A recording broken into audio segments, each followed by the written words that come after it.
We know that the way that God communicated with Moses was very different than the way he communicated with other prophets. The term Vayikra that God called onto Moses is a term of endearment. This is in contrast to the word Vayikra, wherein God spoke to Bil'am, but it wasn't in a term of an endearment, it wasn't in a place of love and affection. We know even beyond this, that when God communicated with Moses, it was very different than even other Jewish prophets. For other Jewish prophets, they were often unconscious. Sometimes they would go their entire lives with only ever having one prophecy. But Moses, God would communicate him while he was in waking consciousness, and he would be constantly, in a sense, in communication with God while in his everyday life. And this is a wild concept.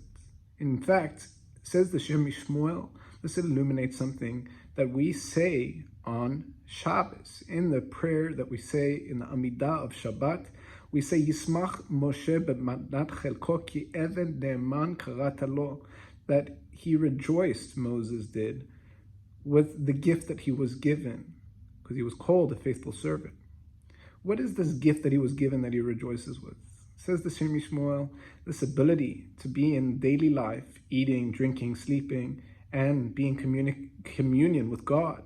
This was the gift, and he gives it to every single Jew.